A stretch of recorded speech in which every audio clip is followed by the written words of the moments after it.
glad to see all of you, even standing against the wall. That's a real tribute.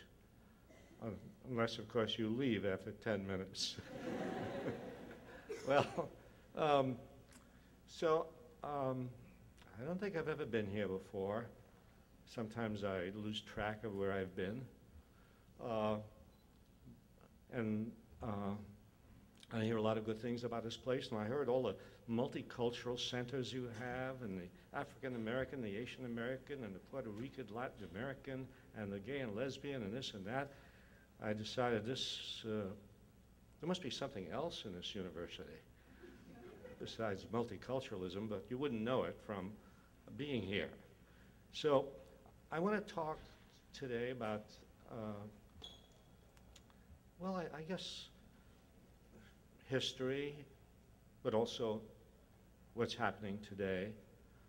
Stephanie told you that the title of my memoir is You Can't Be Neutral on a Moving Train, which is sort of puzzling to a lot of people when they hear it.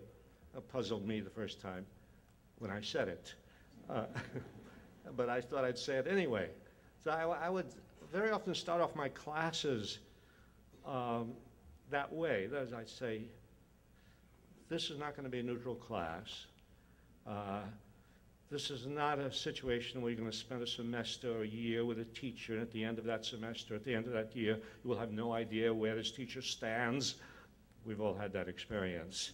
And you wondered, I mean, how can you do that? How can you spend all this time with a teacher and at the end of a year not know where this teacher stands on what is going on in the world today? I said, no, this is not going to be a neutral course. You can't be neutral on a moving train, which translates as, some of my philosophical friends would question me about this. Now, wait a while. I think you can be, no. No, please. Don't analyze it too closely. I'm just trying to make a point, you see. And the point is that the world is already moving in certain directions. Things are already happening. Wars are going on. Kids are going hungry, you know. And in a world like this, you can't stand off, and you can't pretend to be objective and neutral and detached, because if you are, well, you're collaborating with whatever is going on. You're allowing it to happen. You're not interfering. You're not, and we need to interfere. We need all of us to interfere in whatever is going on, or else it will keep going on the same way. And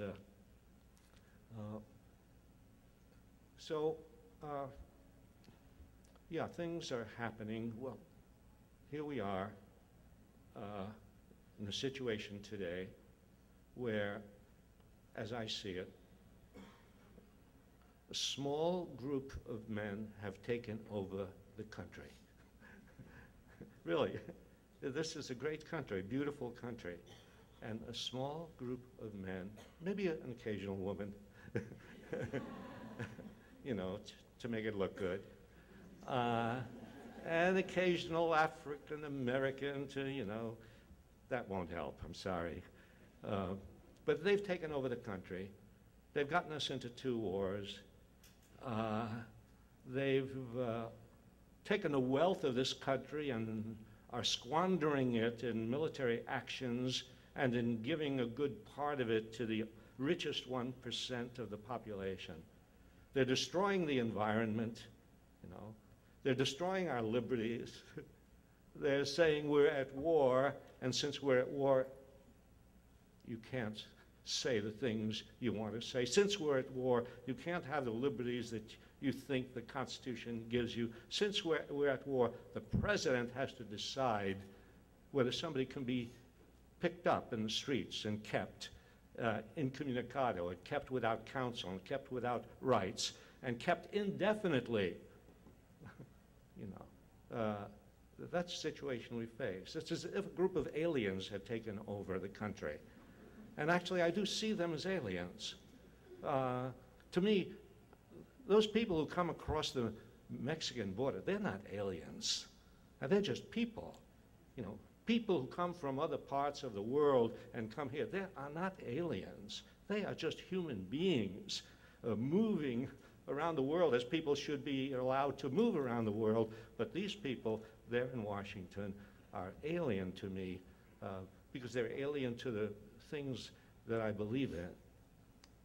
The question is, how does this happen? How do they get to this position, and how do we get to this subordinate position?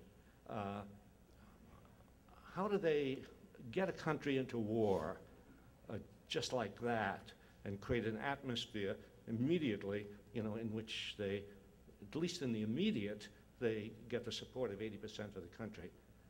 And I was reading a memoir by a psychologist who had interviewed the defendants in the Nuremberg trials. Right? Remember the Nuremberg trials at the end of World War II?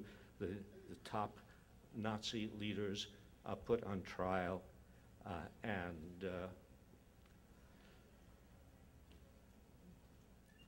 this psychologist was given the job of interviewing these Nazi leaders. And in between sessions of the trial, he would go to their cells, he would interview them, he would take notes. And one of the people he interviewed was Hermann Goering. Goering was second in command to Hitler, head of the Air Force. And in his notes on his conversation with Goering, Goering says, he asked Goering, how did Hitler manage to get the German people to go to war? And Goering said, why, of course the people don't want war. Why would some poor slob on a farm want to risk his life in a war? But after all, it is the leaders of the country who determine the policy. The people can always be brought to the bidding of the leaders. All you have to do is tell them they're being attacked and denounce the pacifists for lack of patriotism and exposing the country to danger. It works the same way in any country. That last sentence was interesting. It works the same way in any country. It doesn't matter we have a totalitarian country, so-called democratic country. You know, no, it works the same way in every country. The leaders of the country can drag people into war. Well, historically, we've seen this, and we've seen how they do it. They do it by enticements. They do it by seduction. They do it by coercion. People don't naturally go to war. You very often hear people say, oh, it's human nature. Well, what an easy way out of analyzing the social structure and figuring out why it is that people are led into war. It is not human nature to go to war. If it were human nature, well, you wouldn't need to work on people. You wouldn't need to lie to people. You wouldn't need to have a draft. You wouldn't need to hold out promises of jobs and land and money and prestige and so on to people to entice them into the military. You would not have to create a whole web of propaganda throughout the nation to tell them they're being attacked or they're in danger. No, people would just naturally rush to fight and kill. No, people are not naturally inclined to do that. You really have to work at it. And they, historically, that's what has happened, you know. They have worked at it. And one of the reasons they get away with it is that there is no free press and independent press to do the job that an independent press is supposed to do. And that is to act as an educator of the public, to scrutinize what the government is doing, to investigate what the government is doing, to criticize the government, to bring facts hidden by the government to the attention of the public. That's what an independent media is supposed to do. That's not what, we don't have that in this country. It's very interesting. We have, well, look at the Constitution. We have freedom of the press. But it's, you know, it's an old story that you can't tell how much freedom you have by looking at what's in the Constitution. There's a reality And the reality has to do with power, and it has to do with money. The reality is that the media are owned by corporate conglomerates with huge sums of money, and that's where their interests lie. And their interests lie in collaborating with the government and not with criticizing and investigating and exposing the government. And so the press, the media, will play the role of yes men to the government, and instead of doing what a free press should do in a democracy.